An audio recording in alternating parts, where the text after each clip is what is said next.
പുതിയൊരു വീഡിയോയിലോട്ട് എല്ലാവർക്കും സ്വാഗതം. ഈ വീഡിയോയിലൂടെ ഷെയർ ചെയ്യുന്നത് നിങ്ങളുടെ ഫേസ്ബുക്ക് അക്കൗണ്ടായിട്ട് ലിങ്ക് ചെയ്തിരിക്കുന്ന മൊബൈൽ നമ്പർ എങ്ങനെയാണ് ആഡ് ചെയ്യുന്നത് അല്ലെങ്കിൽ ചേഞ്ച് ചെയ്യുന്നത് എന്നുള്ളതാണ് വീഡിയോയിലൂടെ ഷെയർ ചെയ്യുന്നത്. അപ്പോൾ ഇതിനായിട്ട് നിങ്ങൾ ആദ്യം തന്നെ ഫേസ്ബുക്ക് അക്കൗണ്ട് ജസ്റ്റ് ഒന്ന് ഓപ്പൺ ചെയ്യുക. ഫേസ്ബുക്കിൽ മെനു എന്ന് പറയുന്ന ഭാഗത്ത് വരിക. അതിനുശേഷം നിങ്ങളുടെ അക്കൗണ്ടിൽ ക്ലിക്ക് ചെയ്ത് കൊടുത്ത് ലോഗിൻ ചെയ്യുക. ശേഷം മെനുവിൽ സെറ്റിങ്സ് എന്ന് പറയുന്ന ഓപ്ഷൻ കാണാൻ സാധിക്കും. അതിലായിട്ട് ക്ലിക്ക് ചെയ്ത് കൊടുക്കുക. അക്കൗണ്ട് സെൻറ്റർ എന്ന് പറയുന്ന ഓപ്ഷനിൽ പേഴ്സണൽ ഡീറ്റെയിൽസ് എന്ന് പറയുന്ന ഒരു ഭാഗം കാണാനായിട്ട് സാധിക്കും. അവിടെയായിട്ട് ക്ലിക്ക് ചെയ്ത് കൊടുക്കുക. അതിനുശേഷം അക്കൗണ്ട് സെറ്റിങ്സിൻ്റെ താഴെയായിട്ട് പേഴ്സണൽ ഡീറ്റെയിൽസ് എന്ന് പറയുന്ന ഓപ്ഷൻ ഉണ്ട്. അതിൽ കോൺടാക്റ്റ് ഇൻഫോ എന്ന് പറയുന്ന ഓപ്ഷൻ ഉണ്ട്. അവിടെയായിട്ട് ക്ലിക്ക് ചെയ്ത് കൊടുക്കുക. അവിടെ ക്ലിക്ക് ചെയ്യുന്ന സമയത്ത് നിങ്ങളുടെ ഫേസ്ബുക്ക് അക്കൗണ്ടായിട്ട് ലിങ്ക് ചെയ്തിരിക്കുന്ന മൊബൈൽ നമ്പറുകളും അതേപോലെ തന്നെ ജിമെയിൽ ഐ ഡികളും നിങ്ങൾക്ക് അവിടെ നിന്ന് കാണാനായിട്ട് സാധിക്കുന്നതായിരിക്കും. അതിൽ ഏതെങ്കിലും ഒരു മൊബൈൽ നമ്പർ അല്ലെങ്കിൽ ജിമെയിൽ ഐ ഡി നിങ്ങൾക്ക് റിമൂവ് ചെയ്യണം എന്നുണ്ടെങ്കിൽ അത് ജസ്റ്റ് ഒന്ന് സെലക്ട് ചെയ്തതിന് ശേഷം ഡിലീറ്റ് എന്ന് പറയുന്ന ഭാഗത്തായിട്ട് ക്ലിക്ക് ചെയ്ത് കൊടുത്താൽ മതി. ഇനി പുതിയൊരു കോൺടാക്റ്റ് ആഡ് ചെയ്യാനാണ് എന്നുണ്ടെങ്കിൽ ആഡ് ന്യൂ കോൺടാക്റ്റ് എന്ന് പറയുന്ന ഭാഗത്തായിട്ട് ക്ലിക്ക് ചെയ്ത് കൊടുക്കുക. അതിനുശേഷം മൊബൈൽ നമ്പറാണോ ഇമെയിൽ ഐ ഡി ആണോ ആഡ് ചെയ്യേണ്ടതെന്ന് ചോദിക്കും. ഞാനിവിടെ മൊബൈൽ നമ്പറാണ് സെലക്ട് ചെയ്യുന്നത്.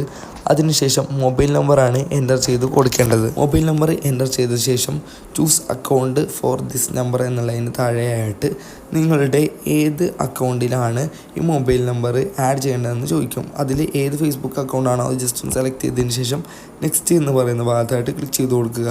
മൊബൈൽ നമ്പർ എൻ്റർ ചെയ്ത് നെക്സ്റ്റ് എന്ന് പറയുന്ന ഭാഗത്ത് ക്ലിക്ക് ചെയ്തതിന് ശേഷം പിന്നീട് നിങ്ങളുടെ മൊബൈൽ ഫോണിലോട്ട് ഒരു OTP വരുന്നതായിട്ട് കാണാൻ സാധിക്കും. ആ OTP വാട്സപ്പിലായിരിക്കും വന്നിട്ടുണ്ടാകുക. ആ വന്നിരിക്കുന്ന OTP ഇവിടെയായിട്ട് എൻ്റർ ചെയ്തുകൊണ്ട് വെരിഫിക്കേഷൻ കംപ്ലീറ്റ് ചെയ്യേണ്ടതായിട്ടുണ്ട്. അത് ജസ്റ്റ് ഒന്ന് ഇവിടെ എൻ്റർ ചെയ്ത് കൊടുക്കുക. അങ്ങനെ എൻ്റർ ചെയ്തതിന് ശേഷം നെക്സ്റ്റ് എന്ന് പറയുന്ന ഭാഗത്തായിട്ട് ക്ലിക്ക് ചെയ്ത് കൊടുക്കുക. അങ്ങനെ നമ്മൾ നെക്സ്റ്റ് എന്ന് പറയുന്ന ഭാഗത്തായിട്ട് ക്ലിക്ക് ചെയ്യുന്ന സമയത്ത് നമ്മളുടെ OTP വെരിഫിക്കേഷൻ കംപ്ലീറ്റ് ആകുന്നതായിരിക്കും. മൊബൈൽ നമ്പർ ആഡ് ആയി കഴിഞ്ഞാൽ you added your number to the account selected എന്നുള്ളതിന് താഴെയായിട്ട് നിങ്ങൾ സെലക്ട് ചെയ്തിരിക്കുന്ന ഫേസ്ബുക്ക് നമ്പറിലോട്ട് നിങ്ങളുടെ മൊബൈൽ നമ്പർ ആഡ് ചെയ്തതായിട്ട് കാണാൻ സാധിക്കും. ക്ലോസ് എന്ന് പറയുന്ന ഭാഗത്തായിട്ട് ക്ലിക്ക് ചെയ്ത് കൊടുക്കുക. പിന്നീട് നിങ്ങൾ കോൺടാക്റ്റ് ഇൻഫർമേഷനിലോട്ട് വരുമ്പോൾ ആ മൊബൈൽ നമ്പർ കൂടി ആഡ് ചെയ്തതായിട്ട് കാണാൻ സാധിക്കും. അപ്പോൾ ഈ രീതിയിലാണ് നിങ്ങളുടെ ഫേസ്ബുക്ക് അക്കൗണ്ടിലോട്ട് ഒരു മൊബൈൽ നമ്പർ ആഡ് ചെയ്യുന്നത് അല്ലെങ്കിൽ നിങ്ങളുടെ ഫേസ്ബുക്ക് അക്കൗണ്ടായിട്ട് ലിങ്ക് ചെയ്തിരിക്കുന്ന ഒരു മൊബൈൽ നമ്പർ ചേഞ്ച് ചെയ്യുന്നത്. അപ്പോൾ വീഡിയോ യൂസ്ഫുൾ ആണെന്നുണ്ടെങ്കിൽ തീർച്ചയായിട്ടും ലൈക്ക് ചെയ്യുക, ചാനൽ ഒന്ന് സബ്സ്ക്രൈബ് ചെയ്യുക. Thank you for watching.